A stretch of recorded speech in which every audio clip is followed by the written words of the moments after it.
यह बिहार हो, बिहार के मजा यह नु हो। सही कहा जाला कि बिहार नया आदमी खातिर ना हो। का हो गलती कहत नहीं तब मैंने काम चली भाई। बिहार में जुगाड़ हमेशा लागल रहला। लटक के जाते बड़ा देखा इनका के देख। अरे काका वाह,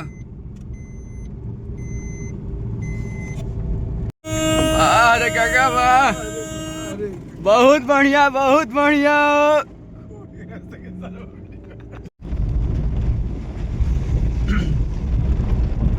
देखो गांव के मजा अभी मैंने बैलगाड़ी चलता कुली है।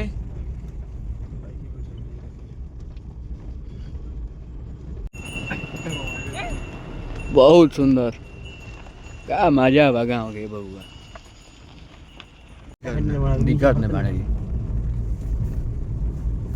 बाड़े।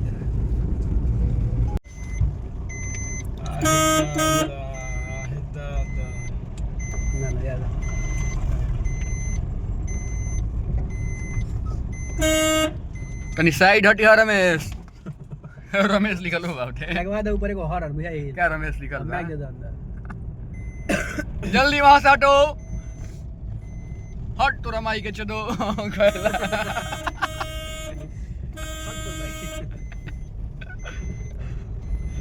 मतलब सुख नु गांव के सुख हो।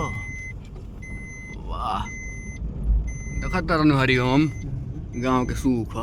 गांव के सुख तो अंकल ये जिले ता उहे लेता है ना।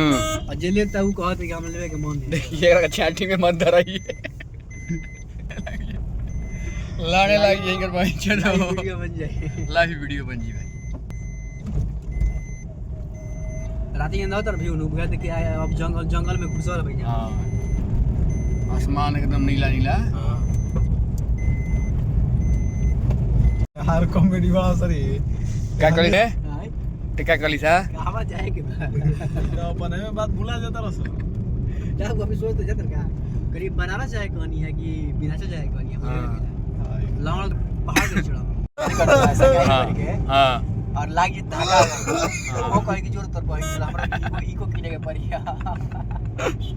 ये नु कही अब लावण भर में कहां जाए वैसी करे। हाँ आवाज दे क्या वो आप जा दे एक और बहिन के भादी कहाँ गइल रे? अभी ले आइल ना। भाभी सरवा बगे ना गइल। क्या कहते विनाशा चले देख बगे। हाँ रे बगे ना गनी जा। क्या नाम क्या कहते बताओ। बोलिए ना कि चलो सुविधा चल। चलो कितना खर्चा लगी? के तैयार होता है? कितना खर्चा लगी रे? मुझे तो और खर्चा लगी रू। रुक ना हरिओम 3500 रुपए खर्चा हुई। यार छोकन चदो लगला कमाए ना बेटी का पूछ चदो ताकि नहीं आता है को कमाए लगला ही ता सवारी जोड़ला सही तेरा गिल्ले समय पीछे कि गोते हो सवारी जोड़ला सही ता भाई कमाए का फेरा में लाग गई। 3000 रुपए दे दिया लो। साउजन भाड़ा वाला लेला ना तो कमाए का फेरा में लगा भाड़ा 6000 रुपए। हां तो लाना लेबो। इससे तो हम 6000 थोड़े मारते नहीं। हमनी कौन गांजा बेचते हैं जगह हम में। 3000 कहते नहीं। 2000 रुपया का सीएनजी भराई। हां टूल टैक्स हवा। टोल जिया जिया हो जिया जिया हो बिहार के लाला जिया जिया हो